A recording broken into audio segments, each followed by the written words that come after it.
konteks ibadah yang pada akhirnya kita juga nanti akan melakukan perbaikan pada setiap tahun, di mana ibadah kita juga harusnya semakin meningkat.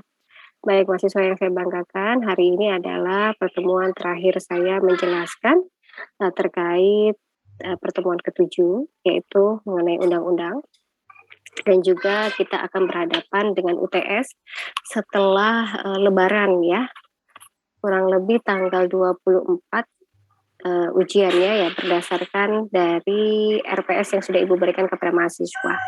Jika memang nanti di kemudian hari ada perubahan tanggal yang di-share oleh TU, maka harus merujuk kepada kesepakatan yang sudah dikeluarkan dari kampus. Tetapi kalau tidak ada informasi yang berkelanjutan terkait UTS tanggal berapa, berarti kita mengacu kepada tanggal yang ada di RPS tersebut, ya.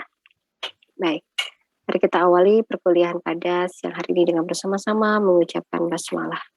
Bismillahirrahmanirrahim. Baik, mahasiswa yang saya banggakan, banyak hal sebenarnya yang harus kita ketahui, tetapi izinkan dulu Bu Marfiza menjelaskan karena ada beberapa informasi sebenarnya terkait Merdeka Belajar, ya. Dan ini Ibu dapatkan dari materi Ketua PGRI, Prof. Nifa, ya. Beliau Ketua Umum Pengurus Besar PGRI, dan saya akan sampaikan ini kepada Anda untuk mendapatkan sedikit informasi. Mudah-mudahan keterkaitan ini tidak suatu hal yang basi gitu ya, tetapi suatu hal yang memang pada dasarnya Merdeka Belajar dan sebagainya menjadi implikasi kita untuk terus ya melakukan proses dalam konteks merdeka belajar dan sejatinya betul-betul mereka dalam keadaan merdeka. Oke, terlihat? Karena ini di PDF kan. Lihat tidak? Terlihat Ibu. Baik. Terlihat Ibu. Baik. Mahasiswa yang saya banggakan, kita akan mengetahui bagaimana keselarasan antara komponen inti ya dengan konstitusi UNESCO yang mengkaitkan pada dasarnya kita melahirkan kebijakan Merdeka Belajar. Mengapa? Karena saat ini yang dibutuhkan adalah bahwa anak-anak yang sedang belajar itu dapat memberikan satu pengakuan berdasarkan dari kemampuannya. Meskipun dalam materi yang sama, tetapi mahasiswa atau siswa, gitu ya. Kalau mahasiswa kan MBKM, Merdeka Belajar Kampus Merdeka.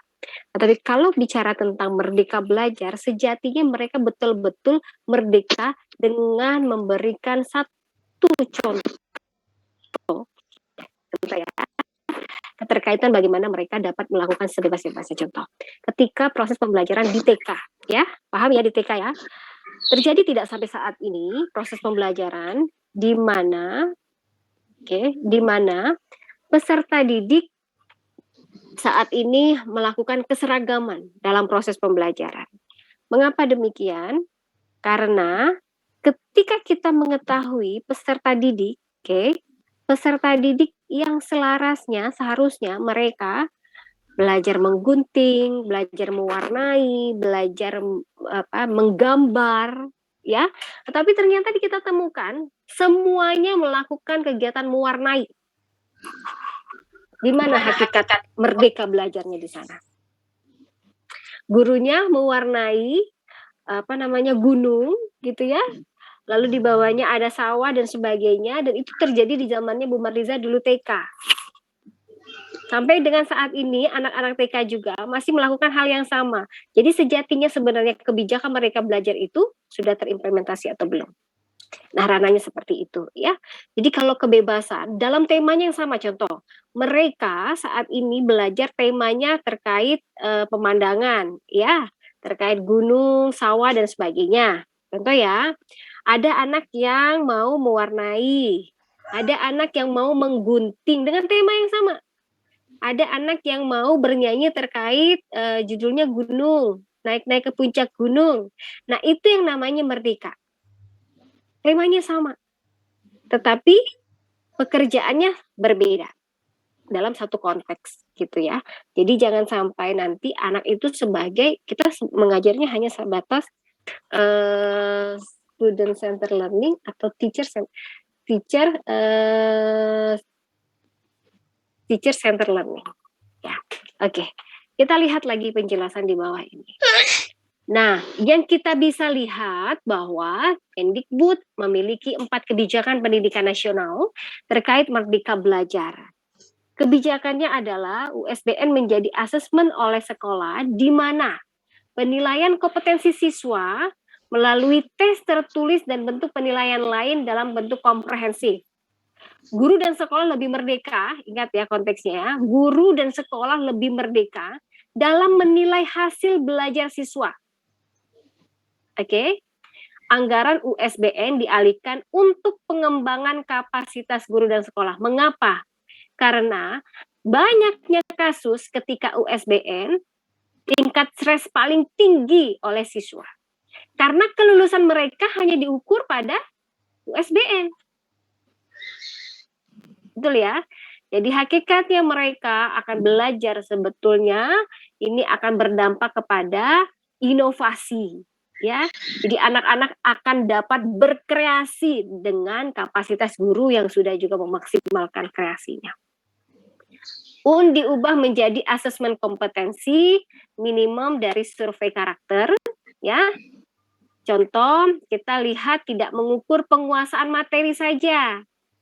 Mata pelajaran dalam kurikulum seperti yang diukur melalui UN selama ini, dan UN ke depan dilakukan untuk pemetaan kompetensi minimum literasi dan numerasi siswa. Ini sudah kembali ya, literasi dan numerasi siswa. Karena kenapa?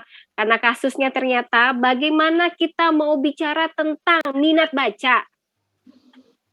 Padahal kasusnya anak kelas 5 SD masih belum bisa baca yang baik dan benar. Bagaimana kita akan bicara tentang transaksi jual beli? Bagaimana kita akan berbicara tentang untung dan rugi? Bagaimana kita berbicara tentang persenan kalian bagian, ya?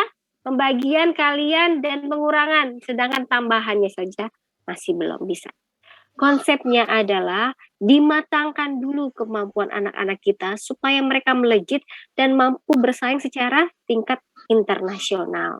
Oke, ya. Nah, rencana pelaksanaan pembelajaran dulu di zaman Bu Marliza, kalau buat RPP itu sampai dengan 7 lembar dalam satu pertemuan.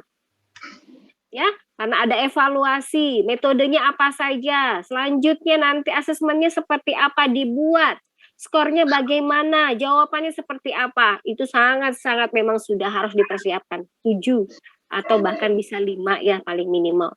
Tapi sekarang RPP-nya sangat efisien dan efektif. 1 lembar yang sudah mencakup dari segala informasi selama proses pembelajaran. Ya, ini yang dilakukan. Boleh nanti terpisah bagaimana kita akan mengetahui sikap, pengetahuan, keterampilan, itu juga terukur bagaimana peserta didik yang dinilai oleh kita memiliki sikap, pengetahuan, dan keterampilan yang utuh. Oke, kita bisa bicara tentang sistem zonasi meskipun saat ini banyak dilema ya, sistem zonasi. Banyak orang tua yang bagaimana berusaha untuk bisa masuk dalam sistem zonasi tersebut, menjadikan kartu keluarganya ataupun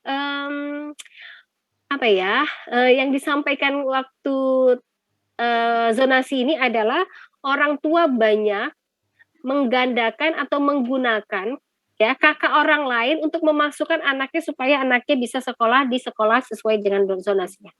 Nah, ini juga kasus. Dan itu terjadi. Oke, kita bisa bicara bahwa sebenarnya kalau dampak zonasi ini keterkaitannya sama dengan di luar negeri. Karena kenapa? Diharapkan orang tua tidak kesulitan untuk gitu ya, untuk memilih sekolah yang memang sudah baik, sudah unggul begitu. Tetapi di dalam zonasi ini juga diberlakukannya minimal 50% jalur zonasi, jalur afirmasi minimal 15%, selanjutnya jalur pemindahan maksimalnya 5% dan jalur prestasi. Oke ya, ini hampir 30%. Jadi nanti sekolah akan mengembangkan sebanyak berapa banyak anak-anak kita yang akan masuk itu berprestasi. Ya. Jadi kalau anaknya berprestasi dalam olahraga, oke, bagaimana permasalahan pendidikan kita kini dan ke depan, kita bisa lihat, ya. Ya, bagaimana hasil tahun 2016 bagi anak kita bahwa matematikanya 42% tidak dapat memecahkan soal yang termudah, 75% tidak mencapai level 2, berarti kemampuan untuk menafsirkan data juga lemah. 0,3% mencapai matematika level 5 seperti anak-anak Shanghai. Sebegitunya kita terkecil kan Indonesia. Lalu bagaimana sainsnya? 66% tidak mampu membuat kesimpulan penelitian sederhana. Prestasi anak kita menurun sejak tahun 2009. Bagaimana readingnya? Kita bicara lagi, ya. Berarti di dalamnya harus pemetaannya, literasi dan numerasinya harus tercapai. Jadi merdeka belajarnya harus tercapai karena matematika, sains dan readingnya saja menduduki level terendah. Untuk membaca, 50% tidak mampu menjelaskan apa ide dalam teks tersebut. Tidak memahami antara satu kalimat dengan kalimat lainnya, tidak mengetahui antara hubungan antara paragraf satu dengan paragraf lainnya, dan tidak mampu menjelaskan makna yang terkandung dalam bacaan tersebut. Karena mengapa? Karena anak kita tidak dirangsang, tidak diberikan maksud dan tujuan dalam proses pembelajaran. Ya, ini hasil yang berdasarkan PISA tahun 2016. Mengapa kita tidak mampu menebar ini menjadi lebih baik begitu ya? Karena satu, kompetensi guru yang harus kita perhatikan. Karena ternyata dengan adanya kompetensi guru yang memang sudah masuk ranahnya profesional, itu sudah tidak diragukan lagi 4 kompetensi itu berlaku. Ya, oke. Jadi kita bisa lihat level mana Indonesia, ya kita bersaing sekali, kita masih di bawah Vietnam, Singapura, Malaysia yang dekat sekali lah dengan Indonesia ya. Indonesia masih di bawah. Lanjutnya bagaimana matematika kita khusus di Indonesia paling bawah nih, di bawah ini. Betapa sedihnya kita. Rencana kebijakan Merdeka Belajar. Mereka harus bebas dan perlu diarahkan untuk lebih lanjut menyikapi permasalahan yang ada. Dulu isunya kan terkait PPDB ya, karena masuk zonasi, RPP yang terlalu banyak, administrasi guru yang terbebankan sehingga guru tidak fokus untuk pengembangan. Selanjutnya UASBN menjadi asesmen sekolah, serta isu-isu yang lainnya yang saat ini saya katakan ketika ya mahasiswa kita sudah turun, Hesti, Titi, dan Avandi masuk dalam proses kampus mengajar, itu ternyata kasusnya banyak. Ya, ternyata kita juga melihat ada anak kelas 5 SD yang masih belum bisa membaca. Ada juga anak kelas 4 SD belum bisa penjumlahan, pengurangan, bagaimana tahap selanjutnya. Jadi yang harus kita dudukan adalah bagaimana kita memastikan ketika peserta didik belum tuntas, belum paham, ya, jangan dibuat angka menjadi tuntas. Itu tanggung jawab kita. Kalau ada peserta didik yang belum bisa baca Al-Quran, Arini sebagai guru agama itu harus tuntaskan minimal dia terbantu untuk bisa membaca Al-Quran tanpa mengejek. Tugas Anda. Jadi pemerhatinya adalah bahwa kita serius untuk merespon proses pendidikan yang sejatinya sudah merdeka. Tetapi implementasinya sudah merdeka belum? Belum. Kita masih dijajah. Dijajah oleh apa? Oleh teknologi. Kalau kita perhatikan, anak-anak kita coba ditanya. Hari ini tanggal 21 April. Kalau saya sandingkan, ya, foto, siapa yang sekarang lagi hit nih anak-anak muda? Artis. Dengan saya sandingkan Kartini. Ya, anak sekarang lebih terpublish melihat artis akun-akunnya, kontennya artis. Ya. Lebih paham dan mengerti nama-nama dan hafal nama-nama artis ketimbang nama-nama pahlawan. Dulu zamannya Bu Marliza, itu nama-nama menteri harus hafal di luar kepala. Karena betapa cintanya kita tumbuh terhadap Indonesia. Nah sekarang terkikis. Kita sudah disodorkan yang namanya Korea, yang namanya apalagi itu, film-film drakor-drakor dan film-film India yang suka. Kalau tidak suka India apalagi, Masya Allah ya. Jadi tontonan kita saja sampai dengan yang namanya ada aksi mahasiswa yang besar itu tidak terpublish di dalam media. Tapi kita kerdil sekali untuk mendapatkan informasi. Anak-anak kita harus banyak pemahaman bahwa kedepannya tuntutannya adalah bagaimana kita memastikan ya kondisi kita yang merdeka ini betul-betul merdeka. Hak mereka belum terampaskan karena kita juga harus memperhatikan bahwa setiap negara akan bersaing. Mereka sama-sama makan seperti anak-anak kita.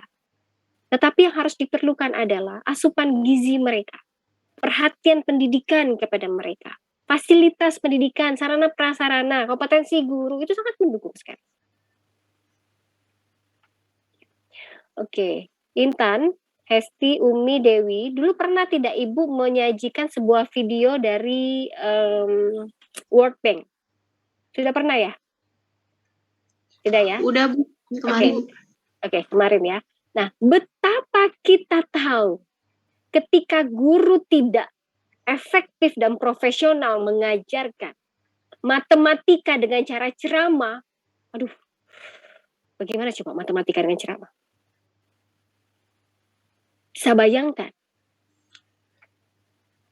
Padahal media itu tidak mesti harus dibuat. Kita panggil saja anak kita. Anak laki-laki 2 ditambah anak perempuan 2. Ketika bermain bersama, jadi berapa orang di dalamnya? Oke ya, paham ya? Jadi kita jangan lebih dominan sebenarnya untuk mampu menjelaskan di depan kelas kepada anak-anak kita. Dan jangan juga kita mengelakkan jika ada satu peristiwa atau bab di mana mereka lebih tahu dari kita. Seandainya mereka lebih tahu, baik, Dwi tahu lebih dulu, silakan di depan. Ya. Jadi kita harus memberikan ruang kepada peserta didik kita. Kita juga menyampaikan bahwa mereka lebih paham, kita juga banyak belajar dari mereka. Dan saya juga banyak belajar dari Anda. Oke, nah kita bisa lanjutkan kembali bahwa bagaimana kita akan mentransformasi pendidikan kita ke depan. Ya, wah kita sudah lihat ya menteri kita sangat muda sekali. Ya, dan kalau kita melihat bahwa cinta Indonesia itu harus tumbuh dari orang-orang yang betul-betul perhatian kepada dunia pendidikan, karena mata rantai kemiskinan itu berpengaruh juga dengan adanya pendidikan. Kalau dianggap, ya ini terjadi ketika saya mengunjungi salah satu daerah, di mana kelasnya itu hanya ada 3 kelas, dan yang mengajar 1 guru, dengan setiap anak yang paralelnya digabungkan jadi 1. Jadi kelas 3, kelas 4, kelas 5 jadi 1. Yang datang itu segelintir anak ya, kurang lebih 3, 4, 5, 7 dari kelas yang berbeda. Gurunya 1. Anda bisa bayangkan apa yang bisa diajarkan?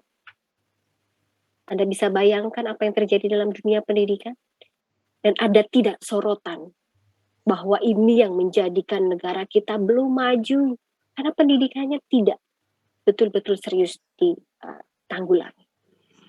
Oke, sekarang kita lihat negara-negara yang maju pasti lebih mengedepankan kepada prioritas gurunya.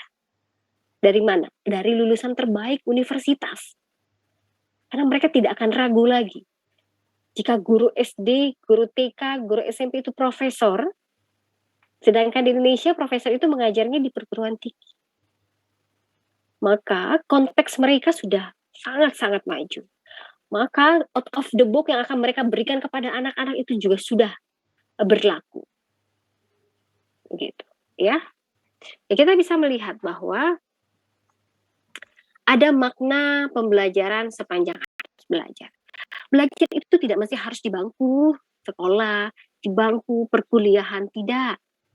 Kita discuss di bawah pohon asem itu juga termasuk belajar. Ya, tapi tidak diiringi dengan ngegosip. Ya, itu bukan belajar.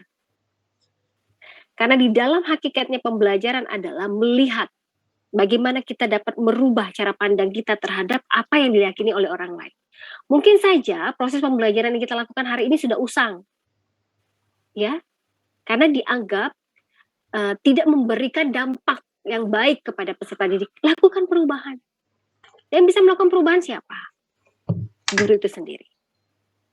Karena guru sudah mendapatkan tunjangan, karena guru juga sudah mendapatkan sertifikasi. Bukan untuk melakukan suatu hal pinjaman, membeli apa, tetapi untuk meningkatkan kompetensi pada guru tersebut. Guru harus ikut seminar, guru juga harus mengikuti banyaknya diklat dan sebagainya. Tapi tidak menutup kemungkinan juga mereka harus membagi waktu antara ikut seminar, diklat, dan juga beban mengajar. Ya. Nah, kita bisa melihat kembali bahwa di negara-negara maju, pendidikan dasar umumnya 12 tahun atau lebih, ya, dikelola sebagai suatu hal yang dianggap betul-betul bebas biaya. Jadi mereka betul-betul belajar. Nah, yang sudah dapat sertifikasi, gurunya juga dianggap sudah belajar. Dan bagaimana Anda rasakan ketika Anda menjadi mahasiswa, Anda dapat beasiswa. Kalau ditanggung sepenuhnya, Anda tinggal belajar saja yang fokus. Karena tidak memikirkan biaya.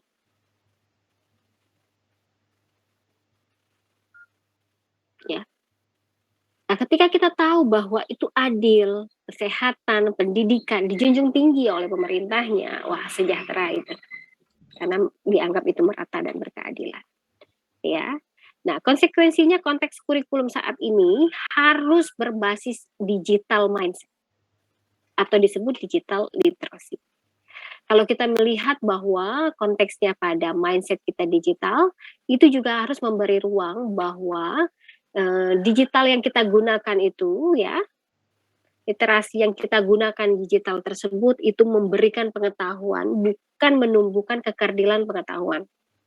Anak-anak sekarang sudah diberikan banyak tontonan, tetapi tontonannya tidak mendidik. Ya, bahasa-bahasa yang yang dianggap tidak baik, lalu itu menjadi tren buat mereka. Begitukah Indonesia? Ya, suatu hal yang dianggap biasa-biasa saja ketika booming menjadi luar biasa. Kita bisa lihat kembali bahwa pendidikan dasar bebas biaya belum berhasil diwujudkan di Indonesia. Betul, karena mengapa? Karena mungkin saja yang saya katakan ya, unit cost-nya. Bagaimana Indonesia harus betul-betul memadai, baik dari Sabang sampai Merauke, itu keterpenuhan sarana prasarana, peningkatan guru, dan juga bagaimana kita memberikan secara gratis kepada peserta didik yang akan mengenyam pendidikan, karena ini sudah masuk dalam amanat undang-undang kita. Ya, ada salah satu memang yang menjadi solusi kartu Indonesia Pintar, jalan keluar untuk mewujudkan pendidikan dasar wajib dan sebagainya. Tapi kita lihat kembali, apakah kartu Indonesia Pintar ini sudah betul-betul sesuai dengan sasaran atau di luar dari sasaran. Nah, ini harus dievaluasi kembali dan bisa menjadi satu konteks ya nanti untuk mengikat judul skripsi Anda. Tapi tetap harus dikaitkan dengan pendidikan agama Islam. Nah, kita bisa lihat basic literacy, digital literacy, digital kompetensi, dan century skill untuk menuju transformasi abad 21. Ya, kita tidak bicara lagi yang namanya kompetensi,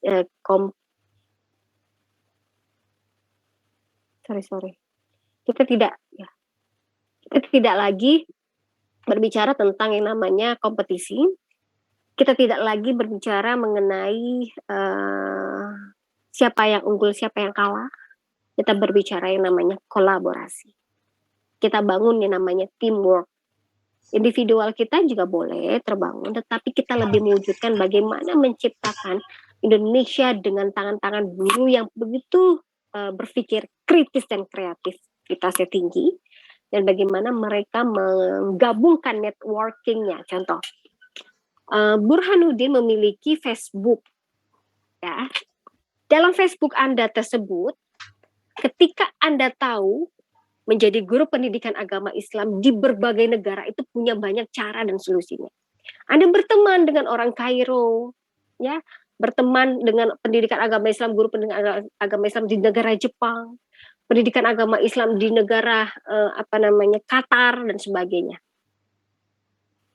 Oke, cara pandang Anda pasti berubah karena Anda punya jejaring yang luas.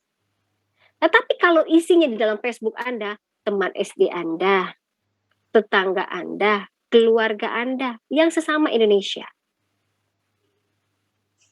Kita hanya punya satu budaya, kelekatan.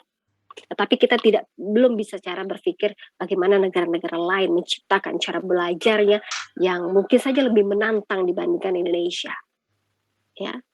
Oke, kita lihat kembali.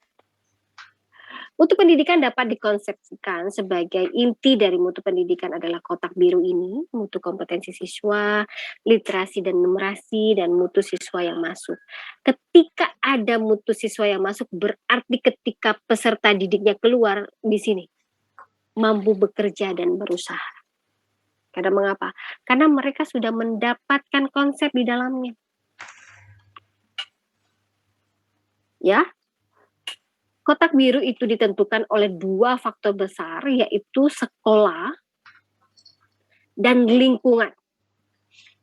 Serta faktor lainnya yang mungkin saja tidak dapat diubah, seperti contohnya teman sejawat, fasilitas sekolah itu termasuk sekolah ya, yang mungkin saja tidak masuk di dalam wilayahnya sekolah dan lingkungan sekitar. Kita bisa melihat bahwa Merdeka Belajar perlu mengubah mindset tentang anak.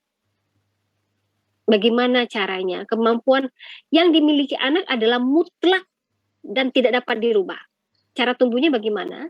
Setiap orang memiliki kapasitas dan potensial yang berbeda-beda.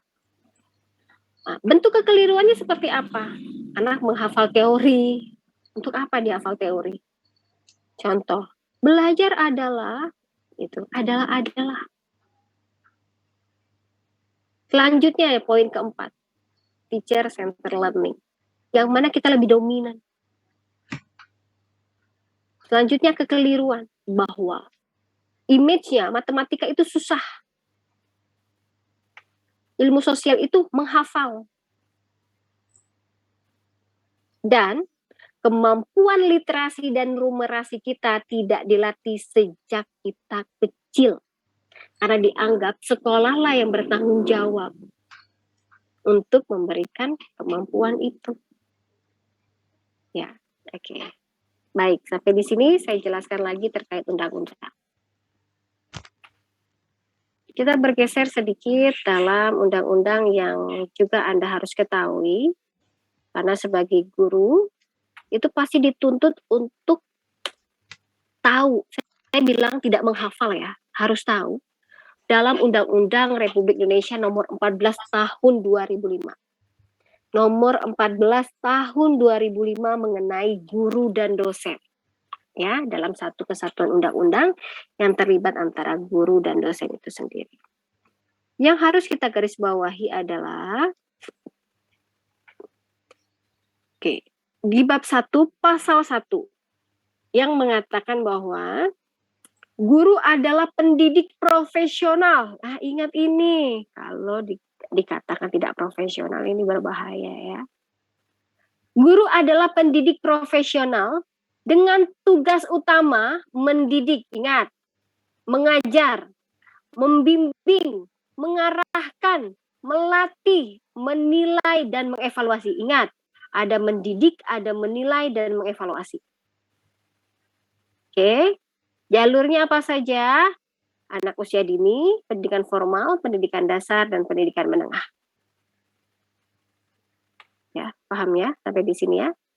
Apa Bu bedanya dengan dosen? Dosen sudah masuk dalam ranah ilmuwan. Sudah masuk dalam melakukan penelitian dan pengabdian masyarakat. Berbeda dengan konteks yang ada di dalam undang-undang ini yang menyatakan bahwa hal yang ada terkait guru menyatakan bahwa pendidik profesional dengan tugas utama, sedangkan lihat kalau Anda sudah dikatakan sebagai guru yang profesional karena sudah menjadi guru dan juga sudah mengenyam pendidikan S1, ya, adalah pekerjaan atau kegiatan yang dilakukan seseorang menjadi sumber penghasilan kehidupannya yang memerlukan keahlian. Ingat ini, keahlian, kemahiran, kecakapan yang memenuhi standar mutu, norma, dan memerlukan pendidikan profesi. Ya. Anda sudah mengikuti jenjang S1 pendidikan agama Islam. Anda sudah dapat dikatakan profesional ketika Anda sudah mengajar dengan menerapkan secara keseluruhannya. Kita lihat kembali.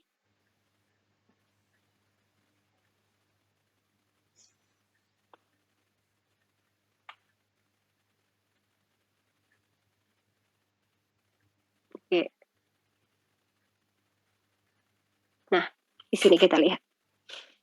Definisi kualifikasi akademik. Kualifikasi akademik, perhatikan. Nanti kalau Anda bicara, ada orang yang menyebutkan kualifikasi akademiknya apa.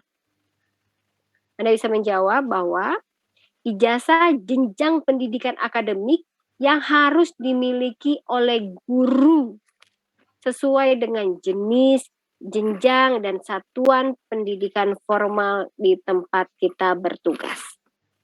Ya, jadi Anda adalah sarjana pendidikan agama Islam, itulah kualifikasi akademik Anda. Gelarnya apa sekarang? Bukan SPDI lagi, tapi SPD, Sarjana Pendidikan. Ya. Apa yang dimaksud dengan kompetensi? Kita memiliki 4 kompetensi, ya sudah hafal semua pastinya.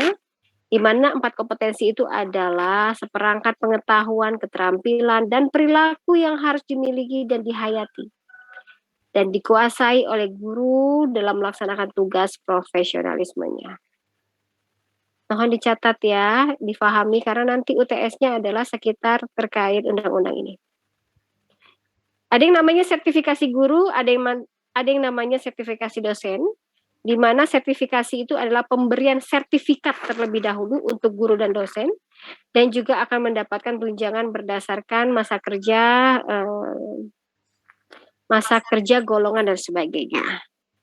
Sertifikat pendidik adalah bukti formal sebagai pengakuan yang diberikan kepada guru sebagai tenaga profesional. Nah ini, karena di dalam sertifikat tersebut menyebutkan, ya, telah lulus sertifikasi dan diakui sebagai guru profesional. Nah, kalau gurunya masih mengajarnya jual makanan di kelas, ya, peserta didiknya disuruh menghabiskan isi di dalam LKS, wah itu Anda dosa sekali itu dengan bukti sertifikat itu. Karena menyebutkan Anda sebagai guru profesional, sudah tidak diragukan lagi. Gitu ya. Oke, kita lanjutkan. Ada gaji di dalamnya. Gaji adalah hak yang diterima oleh guru atas pekerjaan dari penyelenggaraan pendidikan atau satuan pendidikan dalam bentuk finansial secara berkala setiap bulannya. Ya, mungkin ada saja yang namanya honor. Ya, honor mengajarnya gaji beda, honor mengajar beda. Ya, mungkin saja itu definisinya yang berbeda. Selanjutnya kita bisa lihat kembali.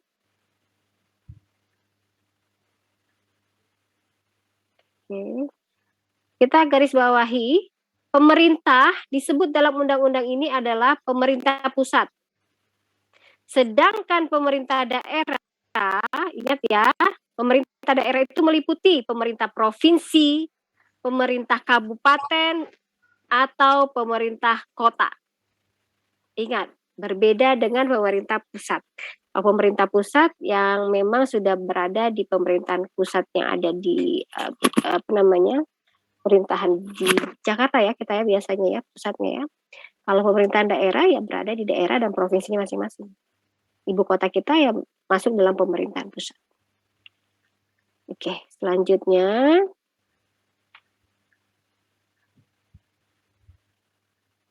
ini ada pasal 3, ada dosen. turun kembali, nanti dibaca kembali ya, itu bahas kupas sedikit, tapi nanti dibaca kembali untuk UTS. Oke, ini ada profesi guru, bisa dibaca kembali, nanti Ibu berikan yang penting-penting saja. Kita bisa melihat guru wajib memiliki kualifikasi akademik. Jadi kalau guru tidak memiliki kualifikasi akademik, tidak diakui sebagai guru dan tidak berhak mendapatkan sertifikasi. Ya, kualifikasi akademik yang dicantumkan, yang diakui begitu adalah melalui pendidikan tinggi program sarjana atau program diploma 4. Ya, diploma 3 tidak boleh menjadi guru, apalagi diploma 2, belum berhak. Selanjutnya, kompetensi guru sudah Ibu bahas pada pasal 10, bahwa meliputi kompetensi pedagogik, kompetensi kepribadian, kompetensi sosial, kompetensi profesional yang diakui sebagai pendidikan profesi. Oke, kita lanjutkan kembali ya. Undang-undang ini kalau tidak dibahas tidak akan dibaca oleh mahasiswa pasti.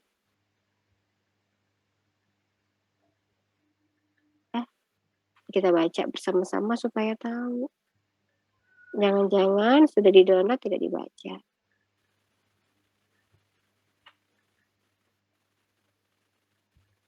Oke, lagikah hal-hal yang penting? Untuk tunjangan dan sebagainya dibaca saja ya, Nak ya. Ini sudah merencanakan pembelajaran, melaksanakan proses pembelajaran yang bermutu, menilai dan mengevaluasi. Hal penting laginya di bagian bawah, masih ada lagi.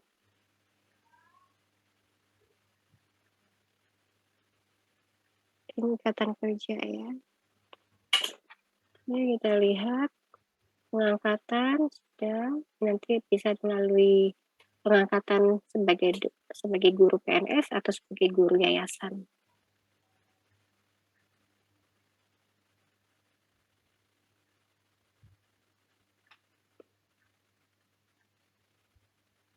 Nah, ini harus garis bawahi.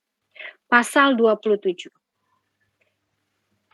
Kita masih banyak menemukan guru-guru yang mana sebagai tenaga kerja asing yang dipekerjakan sebagai guru di Indonesia. Ya, kita bisa melaporkan jika tenaga asing itu tidak mematuhi kode etik guru di Indonesia sehingga melanggar peraturan undang-undang yang ada. Ya, selanjutnya ini bisa menjadi tarik informasi bahwa siapapun yang bukan berdomisili atau memiliki domisili dan pengakuan sebagai keluarga negaraan, berarti dia tenaga kerja asing yang memang harus tunduk kepada peraturan dan undang-undang yang ada, serta mematuhi kode etik guru yang ada di Indonesia.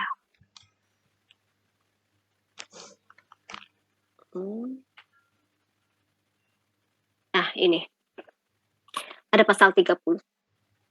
Guru dapat diberhentikan dengan hormat dalam jabatannya ketika guru tersebut meninggal dunia, mencapai batas usia pensiun, atau permintaan sendiri untuk berhenti, atau juga sakit jasmani dan rohani sehingga tidak bisa melaksanakan tugasnya selama 12 bulan, berarti 1 tahun. Ya.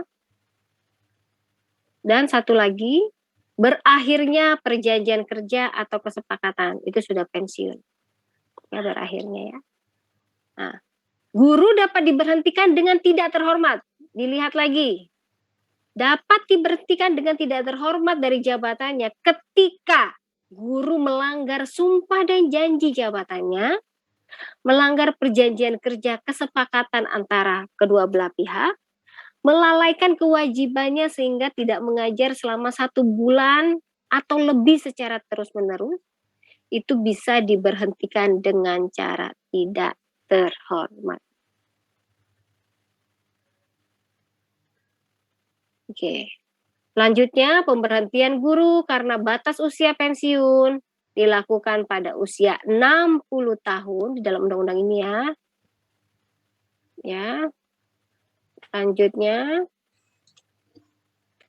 adanya pembinaan dan pengembangan guru dalam pengembangan profesi dan karir. Ya, kalau profesinya dia bisa melanjutkan lagi untuk kuliah jenjang tinggi pun agenda lainnya yang memang ditugaskan oleh kementerian. Nah, kita masuk pada pasal 35. Beban kerja guru mencakup kegiatan pokok, yaitu merencanakan pembelajaran, melaksanakan pembelajaran, menilai hasil, membimbing, melatih, dan melaksanakan tugas tambahan.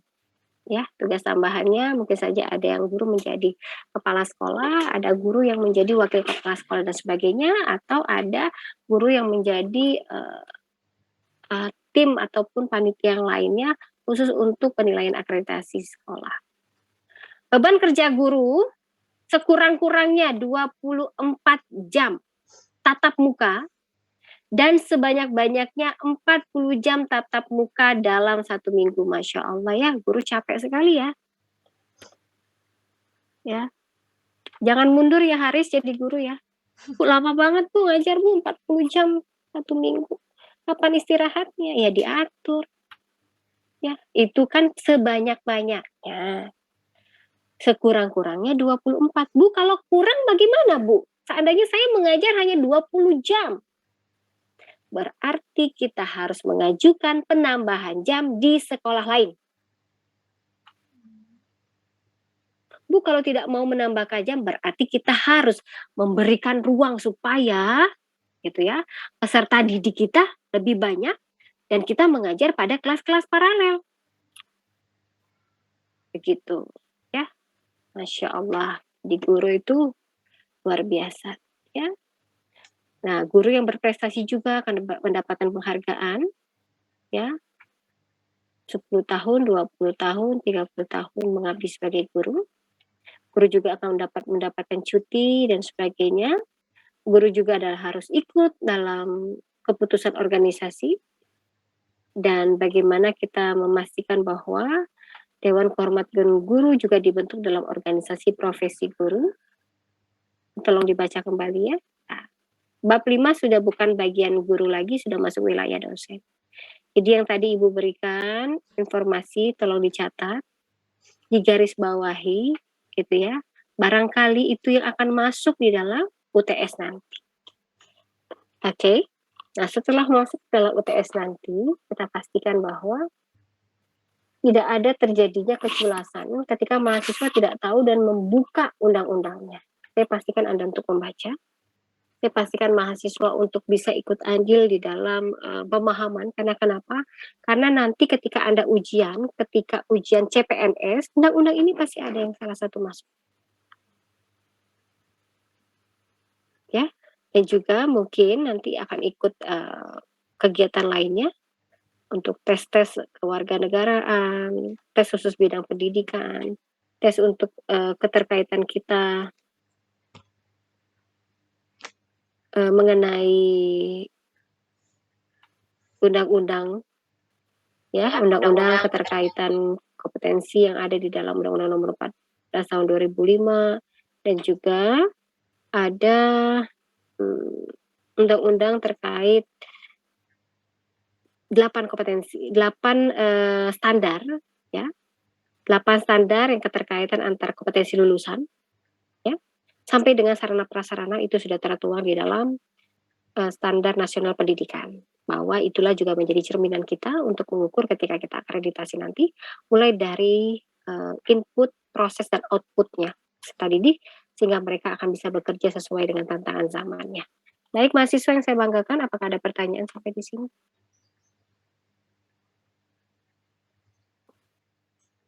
Silakan yang ingin bertanya. Bu, mohon maaf, ini ntar yang tentang pasal-pasal gitu dikirim nggak melalui grup? Iya, nanti Ibu share ya. Oh ya dah, baik Bu. Terima kasih. Sama-sama.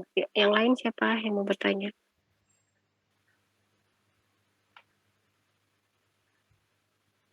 Ada pertanyaan? Ada Bu. Ya, silakan. Di pasal 24 ayat kedua. pasal 2 itu di sini dibilang bahwa pemerintah provinsi wajib memenuhi kebutuhan guru baik dalam jumlah, kualifikasi akademik maupun dalam kompetensi secara merata untuk menjamin keberlangsungan pendidikan menengah dan pendidikan khusus sesuai dengan kewenangan. Ya. Terus dalam intinya kan dari pemahaman menurut saya di pasal 2 ini, dalam satu sekolah simpelnya guru-guru semua harus pas di situ. Tapi dari yang saya temuin itu berdasarkan pengalaman kemarin bahkan cenderung kurang. Nah, terus kemudian di bagian gaji tadi, saya lupa, saya ada garisin pasal berapa ya? Ya.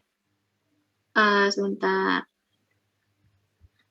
Nah, di sini di pasal 14 ayat yang A, pasal 1 ayat A di situ berbunyi memperoleh penghasilan di atas kebutuhan hidup minimum dan jaminan kesejahteraan sosial.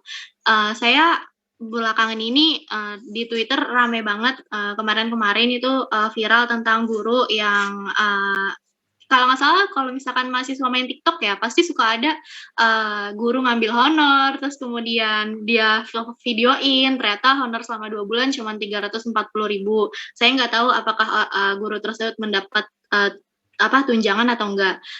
Terus kan di sini dijelaskan bahwa pemerintah itu menjamin penghasilan di atas kebutuhan hidup minimum dan jaminan kesejahteraan sosial. Terus kemudian tadi di bab jam kerja guru dibilang cukup banyak dari yang paling sedikit 24 dan paling banyak 60. Tapi pada realitas sosial yang terjadi itu nggak sinkron, Bu.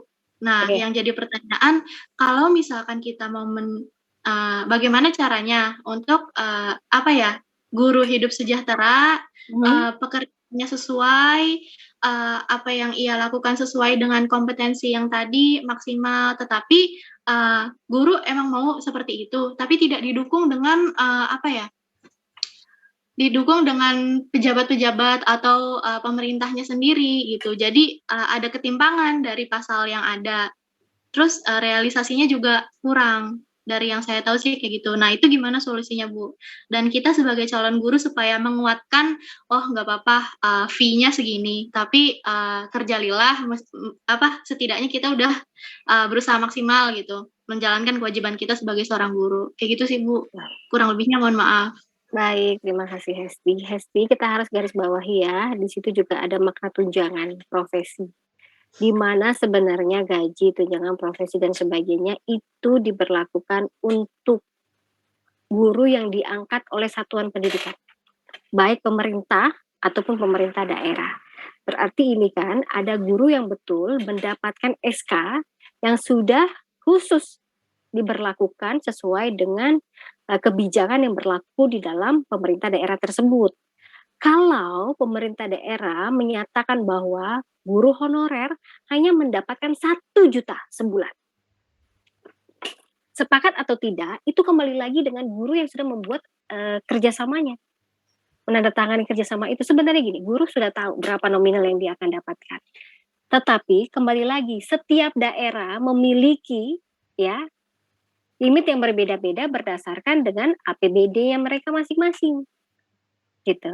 Tetapi kalau sudah jadi CPNS, sudah jadi PNS, itu nominalnya sama, setara Hesti dan teman-teman.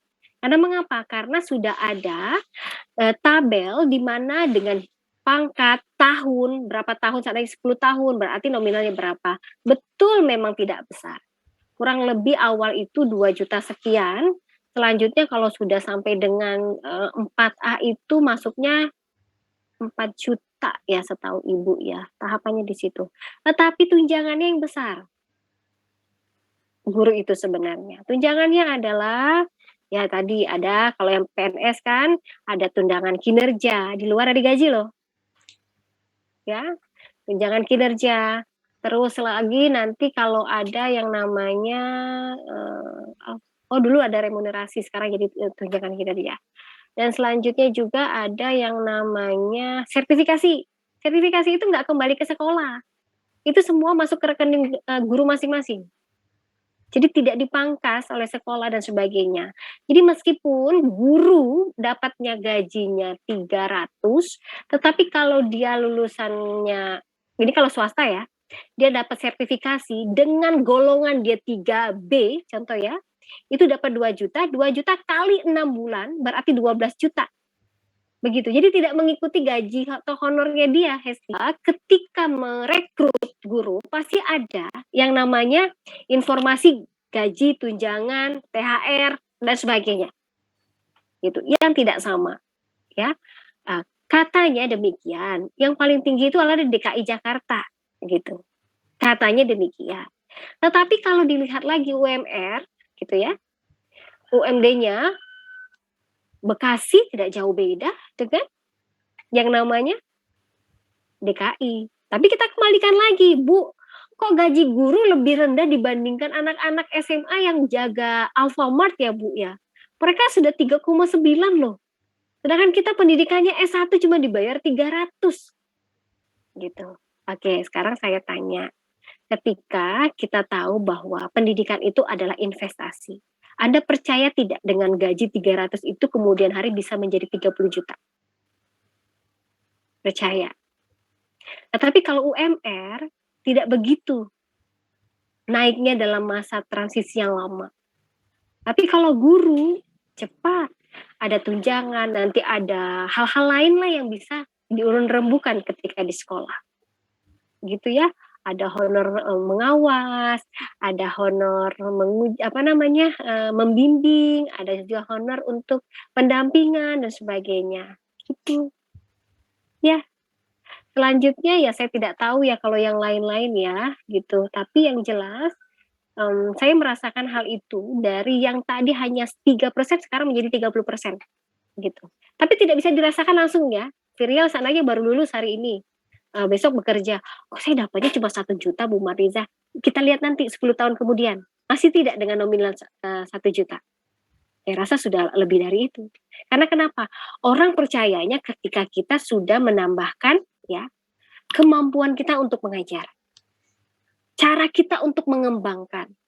Ya kalau memang mau lebih lagi, saya katakan Hesti dan teman-teman, masuk di sekolah yang memang sekolah itu sudah menjamin kesejahteraan guru.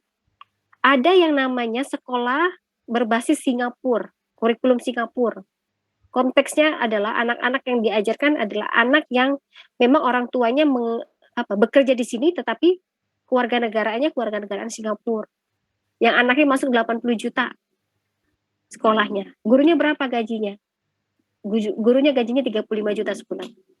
Tapi tuntutannya banyak tidak? Banyak. Gurunya nggak boleh datang terlambat, pulang nggak boleh semaunya. RPP harus dibuat dalam 1 tahun. Mampu berbahasa Inggris dan berbahasa Arab. Gak apa-apa Bu, yang penting gaji saya besar. Ayo, kemampuannya diasah. Jangan maunya aja gaji 35 tapi nggak bisa apa-apa, kan bingung. Gitu. Ya, nanti kalau perusahaan atau lembaga Anda bisa melakukan apa? Saya bisa membuat sekolah ini terakreditasi A dan juga siswanya banyak. Oke, kita coba ya. 1 tahun ternyata Anda tidak bisa membuktikan itu. Maka grade gaji Anda pasti akan diturunkan. Karena Anda tidak sesuai dengan apa yang Anda sampaikan. Betul di dalam undang-undang. Sudah ada yang menjamin pada dasarnya. Tapi kita kembali lagi bahwa kita punya sekolah swasta dan sekolah negeri. Tidak bisa didudukan. Melainkan yang bisa didudukan adalah sertifikasinya.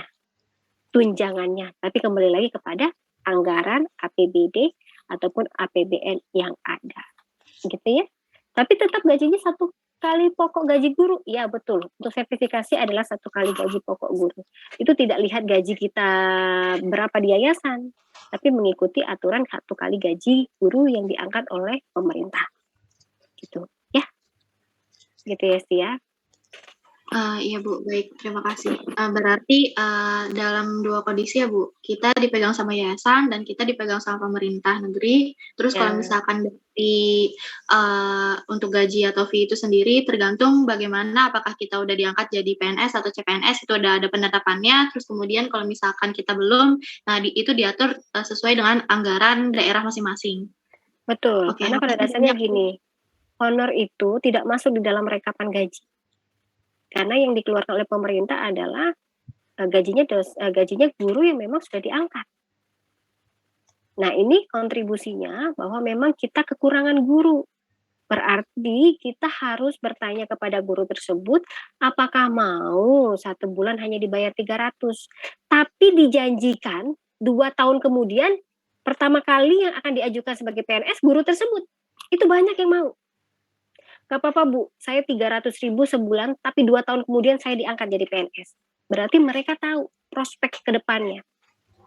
Oh, saya meskipun sekarang bersakit-sakit terlebih dahulu, kemudian saya akan bersenang-senang. Ya, itu 300.000 sudah besar, Hesti. Teman Ibu cuma dibayar 100.000 dulu, tapi dijanjikannya 1 tahun kemudian akan diangkat PNS karena memang membutuhkan guru yang menunggu pensiun guru yang satu lagi, gitu, yang diajukan. Jadi bertahan dengan 100.000. Saat ini ya sudah jadi PNS, sudah dapat apa-apa lah ya untuk kinerjanya. Itu jadi memang harus berlelah-lelahan terlebih dahulu. Bu, 100.000 dapat apa? Ya, lillahi ta'ala, bisa saya katakan. Tapi tetap tidak menutup kemungkinan bahwa ya, yang namanya pendidikan adalah investasi. Anda bisa saja mengajar, kemudian siangnya Anda buka bimbel, gitu ya Hesti ya, teman-teman. Anda malamnya buka pengajian lagi, banyak nggak sih sebenarnya yang kita dapatkan? Banyak. Meskipun itu tidak dalam kategori slip gaji yang tertulis. Percaya itu. Dulu Bu Marliza gajinya berapa sih? 150.000 dulu jadi guru TK.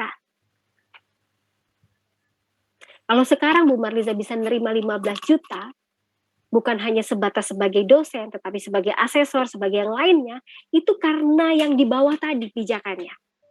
Supaya kita ketika kita dapat 150 bersyukur, ditambah lagi 15 juta tambah bersyukur. Begitu. Ya, alhamdulillah, mudah-mudahan segitu memang dapatnya 15 juta. Ya, alhamdulillah. Ya kalau ditotal-totalkan dengan ya yang penting sehat, dan ternyata ketika kita jadi guru tiba-tiba Virial nanti dipanggil dalam salah satu seminar. Bu Virial sebagai guru berprestasi nanti mengisi ya Bu di salah satu seminar. Nah sekali seminar itu dapatnya berapa? 1,5 juta. Dia jadi guru loh. Naik lagi jadi S2, jadi kepala sekolah. Jadi kepala sekolah berprestasi, mengisi diklat. Pak Agung mengisi diklat 5 hari. 5 juta. Di luar dari semuanya itu. Jadi dijalankan dulu semuanya. Supaya nanti tahu, Bu, waduh Bu, 300.000 dapat apa, mundur semua jadi guru. Yang hebatnya lagi harusnya kita kembali ke daerah kita masing-masing. Intan pulang ke daerahnya, Amira pulang ke daerahnya, Dewi pulang ke daerahnya. Supaya terpenuhi guru-guru yang tadi itu, yang Ibu temukan itu, mengajar kelas 3, 4, 5, satu guru nggak tahu ngajar apa coba. Ujung-ujungnya bernyanyi. Tidak dalam suasana yang saya lihat proses pembelajaran, tetapi di sana anak-anak bahagia. Mereka dibawa ke sawah, mereka tahu itu namanya petani. Ya, mereka belajar artinya ini daun dan bagaimana caranya menciptakan membuat sebuah topi dari daun. Dan itu tidak terjadi pada anak-anak Jakarta. Anak Jakarta kalau disuruh cari daun, ibunya yang cari. Anak Jakarta bisanya buat TikTok. Ya, jangan sampai alay, orang tuanya ikutan main TikTok, anaknya ikutan TikTok, ya Allah. Boleh nak main TikTok, tapi prosesnya adalah pembelajaran. Banyak sekali orang membuat TikTok. Contoh, bagaimana caranya supaya kita punya energi di dalam bulan puasa. Kayak 1, jangan perbanyak tidur. Kasih kata kunci itu. Gitu. Jadi suatu hal yang bermanfaat, bukan gerakan kita yang mengundang syahwat. Ingat itu. Bukan gerakan kita yang mengundang syahwat. Ya Allah, saya bukan nggak mau punya TikTok ya. Nggak pede juga lah kalau jadi dosen seperti itu. Jadi kalau mau tahu bagaimana kita akan berkiprah, kita pangkas suatu hal yang tidak bermanfaat pada hari ini. Contoh, Bu Marliza itu dulu ikut nyanyi. Bu Marliza itu suka nyanyi dari panggung ke panggung. Nah, tapi ketika jadi dosen, ya, saya hentikan itu. Tetapi tidak menutup kemungkinan ketika ada acara event satu lagu saya coba, saya sembahkan kepada Sohibul Hajat dan sebagainya, tapi tidak dalam track recordnya saya kembali lagi sebagai penyanyi. Karena kenapa? Saya sadar diri saya sebagai dosen. Ya, meskipun tidak akan bisa menutup diri saya yang hobi nyanyi di kamar mandi gitu. Ya tetap aja tidak boleh kan nyanyi di kamar mandi, maka beli ada salah satu alat yang sekarang sudah dijual lah ya, mic yang kita bisa bluetooth dari handphone kita sendiri, meskipun hanya 3-5 lagu sendiri, hargai orang lain juga. Kalau suara kita tidak ya enak di diri kita sendiri, ya nyanyi untuk diri kita sendiri aja ya. Jangan komentar yang lain untuk nyanyi di luar sana dan sebagainya gitu. Oke, nah kita lanjutkan lagi permasalahan yang tadi pada penjelasan yang sudah disampaikan oleh Prof. Unifa. Oke, kita lanjutkan ya. Nah, kita perlu lihat di sini. Mahasiswa yang Ibu banggakan, kita perlu melihat untuk terwujudnya merdeka belajar, perlu transformasi kurikulum sekolah dan pembelajaran. Mengapa demikian? Karena kita harus berbasis keunggulan apa sebenarnya yang akan kita berikan potensinya yang ada di Indonesia. Adalah muatan lokal contohnya, bukan hanya sekedar mata pelajaran saja, tetapi apa yang bisa diciptakan oleh anak-anak kita. Ya, contoh, kita bisa melihat kan banyak sekali kembang telang ya tumbuh bebas begitu saja. Saat ini anak-anak Indonesia jadikannya apa? Minuman. Ternyata hasil penelitian untuk menjadikan anak-anak hafiz Quran itu rata-rata mereka meminum ya, menjadikan minuman mereka adalah kembang telang untuk menjadikan konsentrasinya terpusat. Selanjutnya penyakit asma juga demikian, ya kembang telang. Selanjutnya apa lagi? Kulit manggis yang dibuang. Yang saya belum temukan itu kulit durian buat apa? Sampai sekarang. Karena apa yang Allah ciptakan pasti bermanfaat. Ya, sampai dengan kulitnya, sampai dengan akarnya, sampai dengan kotorannya. Itu semua bermanfaat. Tinggal diteliti lagi. Oleh siapa, Bu, yang harus meneliti? Ya, Anda sebagai mahasiswa. Ya, dan juga dosen sebagai ilmuwan. Tapi tetap harus garis bawahnya, jangan melakukan penelitian yang bukan basicnya kita. Contoh, Fikri sebagai guru pendidikan agama Islam melakukan penelitian terhadap limbah sapi, contohnya. Nah, konteksnya di mana itu? Kecuali bicaranya tentang susu sapi atau bicaranya tentang berkurban. Yang konteksnya linier dengan jurusan Anda. Gitu ya. Begitu. Jadi keilmuan boleh, multidisipliner boleh, tetapi kita kembalikan lagi, kita harus masuk dulu dalam ranah kita. Contoh, Fikri melakukan penelitian, ternyata di warga sekitarnya, gitu ya, banyak sekali anak-anak yang buta huruf Al-Quran. Yang harus dilakukan adalah, Fikri punya banyak teman, PAI, yuk lakukan pendidikan itu, yang diberikan adalah gerakan maghrib membaca Al-Quran. Pasang spanduknya, berikan informasi kepada RT RW-nya, dan lakukan secara kontinu, berlanjutan, bukan hanya slogan saja. Ini kan banyak slogan ya, dilarang merokok, tapi ternyata di bawah pohon itu orang yang rokok. Itu. Jadi pastikan bahwa slogan yang kita ciptakan, kita buat, karena mengapa? Karena kemudian hari nanti ada anak-anak, ada pemuda yang melihat bagaimana kita berupaya untuk memajukan negeri ini. Ya kita nggak tinggal diam gitu. Kita masih dijajah kok. Dijajah oleh siapa? Oleh teknologi. Kalau kita tidak bisa menetralisir dari informasi yang kita dapatkan, kita pasti akan menunjuk orang yang benar menjadi salah, orang yang salah kita agung-agungkan. Oke, kita kembali lagi. Untuk standar nasional yang sudah tadi dipastikan, bahwa kita juga akan ada beragam tujuan yang berbasis kepentingan nasional dari pelajaran PPKN, pendidikan agama, gitu ya, terus matematika, pendidikan global. Sebagian besar konten kurikulum kita masih dalam berbentukan kecakapan hidup, life skill, dan juga kita memastikan bahwa life skill ini menjadi pilihan perorangan dan menjamin penyelenggaraan. Oke, kita lihat struktur kurikulum. Yang kita lihat adalah program aplikasi literasi berbasis pilihan siswa, dan juga ada program pengetahuan dasar universal berbasis Basic Learning Center yang peran provinsinya hampir 40%. Ya. Jadi nanti yang namanya program pendidikan Pancasila dan karakter bangsa itu wajib secara nasional. Nanti tinggal dibaca ya Ibu share saja nanti kepada mahasiswa supaya kita mampu menyesuaikan kebijakan kita. Yang selanjutnya bagaimana memacu profesionalisasi jabatan guru juga harus menjadikan sistem pengelolaan perekrutan ya guru yang dicari itu betul-betul guru yang memiliki kompetensi sebagai guru ya bukan hanya sebagai limpahan pekerjaan yang tidak didapatkan lalu menjadi guru dan ending akhirnya begitu.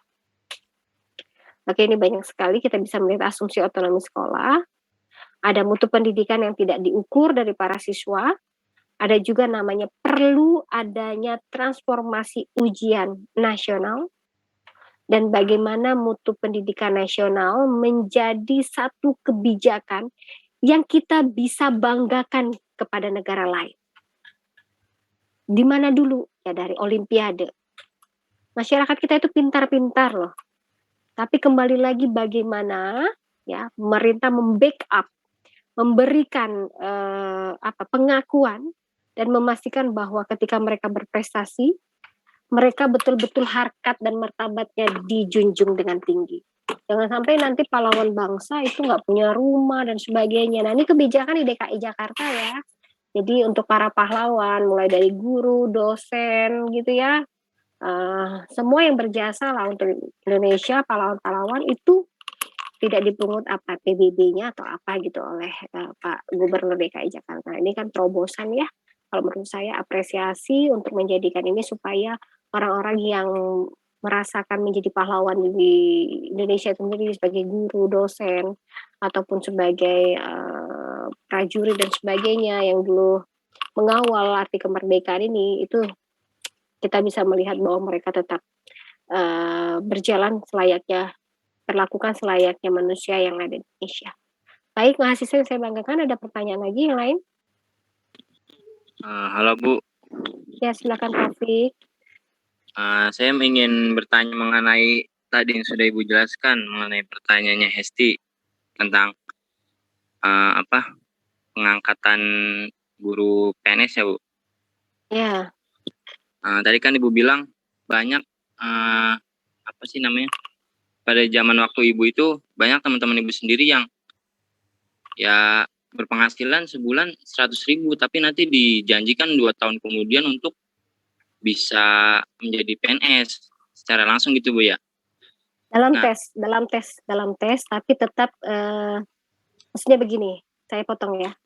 Maksudnya begini, 100.000 itu karena kebijakannya tidak ada gaji untuk honorer. Jadi hanya dibayarkan 100.000 dari pendapatan yang ada di sekolah, ya. Karena 2 tahun atau waktu itu setahun. Ibu yang teman saya itu 1 tahun itu dijanjikan karena memang tidak ada lagi gitu. Karena memang formasi yang dibutuhkan untuk tahun ini gitu sebenarnya pendidikan agama Islam. Waktu itu dia bahasa Indonesia.